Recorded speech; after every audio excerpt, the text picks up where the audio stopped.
Hey guys, thanks for checking out the video. My name is Dave Ferreira, and I want to introduce you to our Wally motion arm system that was co-developed between myself and Matt Hops.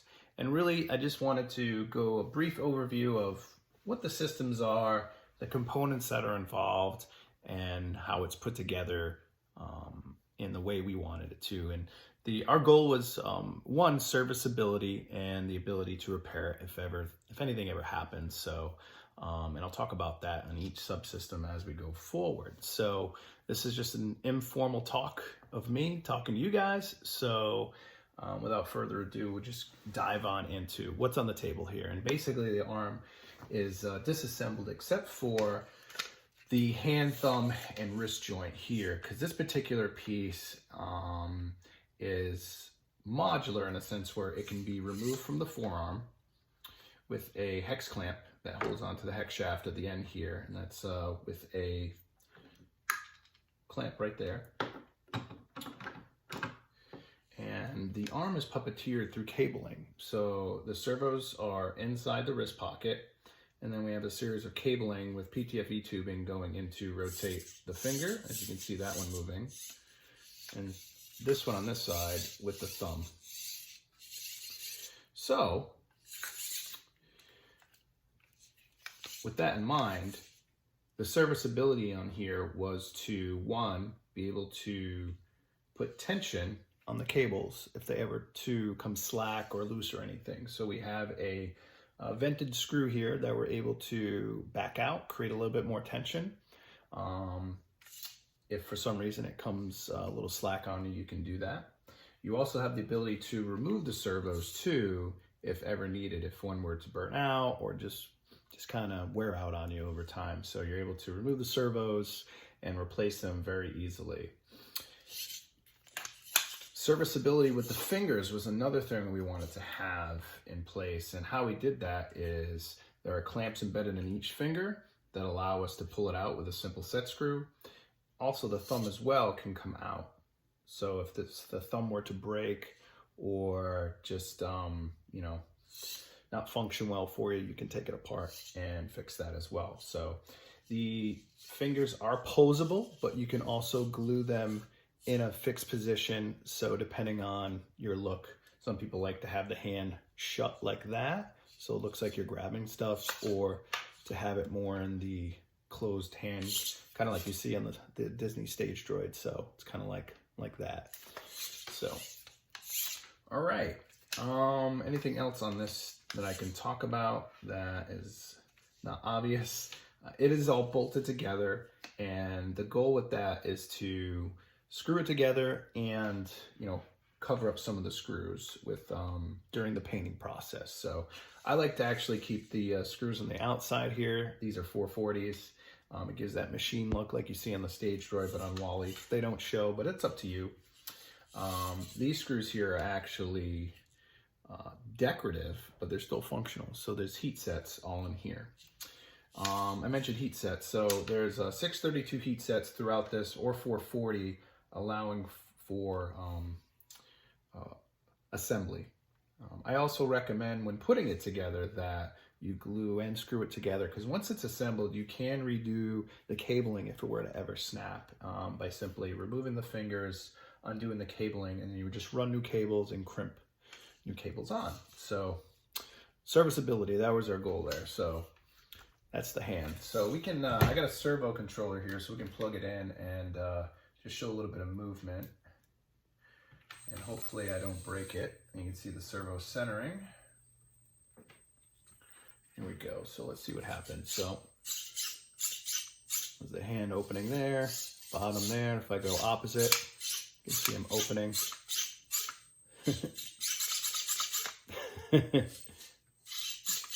Funny guy, huh? So that's a little bit of the movement there. You can tell the servos have a lot of holding power. And we went through many different servos and found that the mini or micro servos just didn't have the holding strength, and they'd end up burning out over time. So I'm gonna unplug this here so the wind goes down. There we go. The servo that's controlling the fingers and the thumb is a D98MW, and that's by Hi-Tech. It's actually a digital programmable servo, so you can program the end stops or program the speed too as well. So a lot of power packed in this little guy. I think he's got just over 100 inch-ounces of torque. So nice little servo there. Talking about the other two servos involved, so we have the wrist rotation, we have the shoulder rotation. Both of those are Hi-Tech servos, and this is the one that controls the wrist.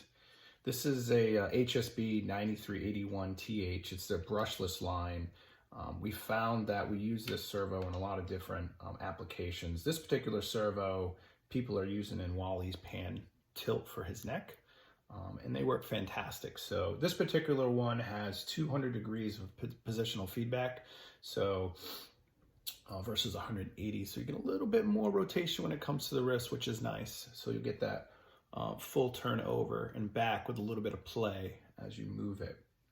So this is part of the modular design I talked about. So we have the wrist socket too as well. We have the modular design of the, rotating servo. And then we have the shoulder servo that actually fits in there too as well. This has a custom metal plate along with the other plate that goes along with it. We'll talk about that next. So moving on to the forearm. So forearm consists of two pieces. So I'm considering cutting it in half so you could essentially glue it or solvent weld it together. And the door here, or the cover, is held on with magnets. So we pull it off. You can see that they got 6 magnets on here and there, and they grab rather tight. And if you wanted more of a friction fit, you could add some material to the embossings you see here to give it a little bit more snuggability. It's not a word, but I'm making it one right now. So yeah, so this pops on and you're ready to go. Pretty cool. Some of the parts that are involved in here, put that door side, are the magnets that hold it on. You have a couple heat sets inside that receive the wrist rotating servo. And then there's another one on the updated model that I just sent to Matt Hobbs that holds a little door here. And we'll talk about that in a minute. The last part on here is installed as an IGUS slip bearing or sleeve bearing. What the sleeve bearing allows you to do is have a nice slip surface here for the rotating of the wrist. The goal there was to not create plastic on plastic or ABS on ABS as it's rotating. So you have a nice slip surface there, dry running time, and these things are pretty affordable. I think they only ran like $8 or $10 a piece. Not bad for this size of a sleeve bearing, so pretty nice. There's also which is not in here, is a Servo City bearing that the wrist rotates on. So you'll have 2 bearing points. You'll have the sleeve bearing, and then you'll have the bearing right here where my finger is, where the opening is, that then gives you that 2 points of bearing surface. So why don't we go ahead and talk about the shoulder part. So the shoulder part has a couple of components to it. I showed you the servo part. This is actually the wrist, the shoulder part. That's one of the metal parts that'll be out there. I'm not sure what we're gonna do, if kit those out or just make it available. So what it has here is a Servo City 32 pitch gear. I think it's 84 tooth. Don't remember offhand. And then we have a hex clamp here from Servo City. And this is then mounted inside of its own casing. So this mounts in here, and then this piece covers it. Ta-da! So you can see it's sealed in here. And the goal is when you print these out, this piece actually will get glued in place, and then you would finish it around it.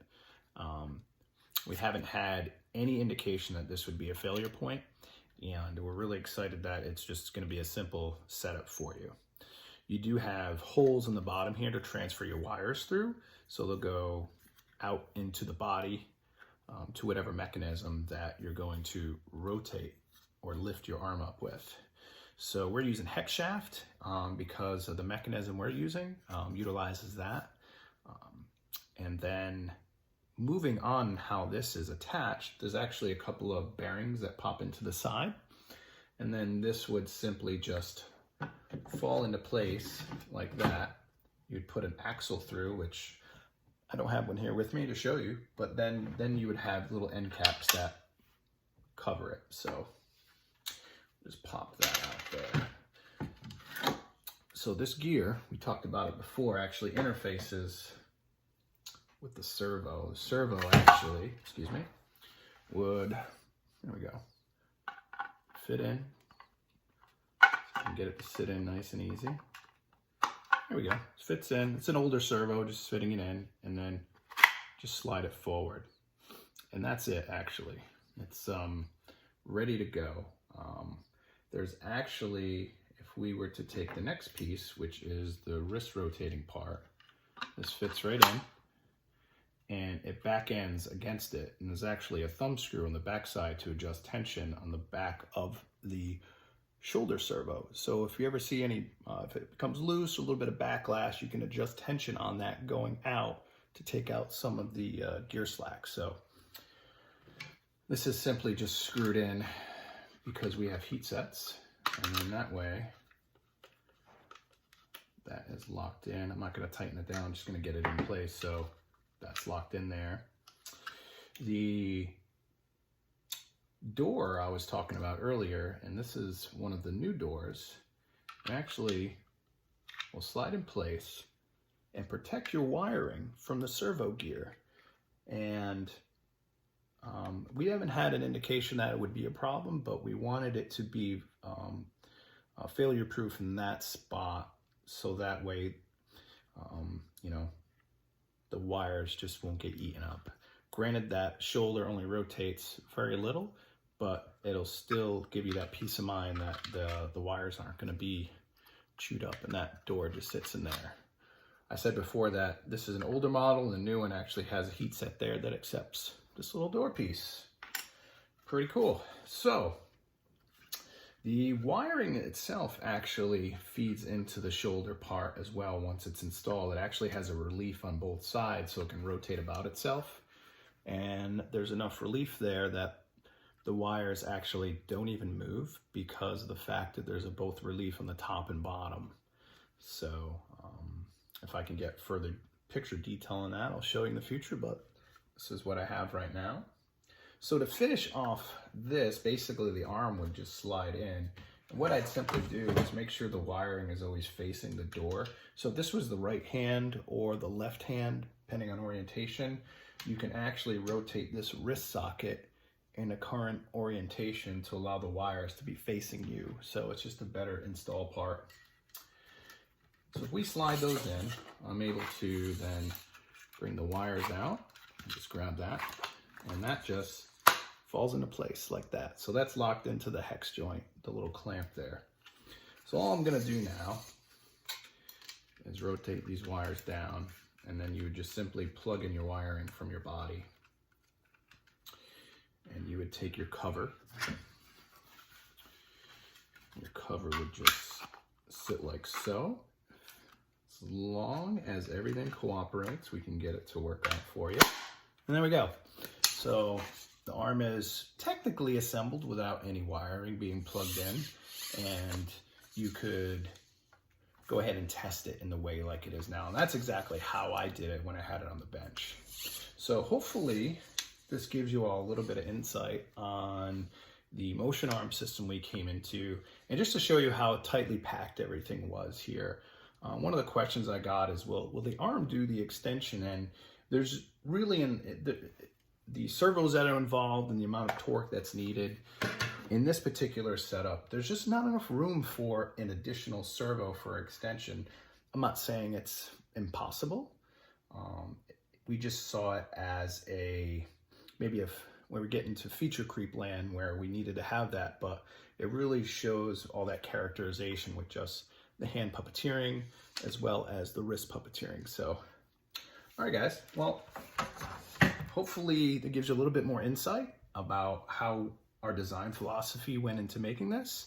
And if you have any further questions that I didn't talk about today or any information on that, just shoot a message or post it down below, and we'll be able to get back to you on that. There's no set time for this to be available right now. We're still designing some of the other systems to receive the arm, and once that's up and running, then we'll go ahead and put together a manual for that. So once again, guys, thanks again for watching, and I want to thank everybody that inspired me to put this together. And I don't mind mentioning them right now. The inspiration for the design actually came from David Scott. He put out a video of puppeteering with PTFE tubing and some, I want to say some spline rope or whatnot, and it was just fascinating, very simple. So I just kind of took philosophy for that. So I just wanted to give him a little prop on that for that inspiration there. Also Seth Kelly for doing the design work and some of the details, so that way we can emulate it for the club. Mark as well, and all the hard work he's done, and Mike Senna and Mike McMaster for getting us all happy to build this guy, because you know, you gotta thank the pioneers that made it possible. So thanks everybody involved. Thank you guys for watching, and happy building out there, and we'll catch you on the next one.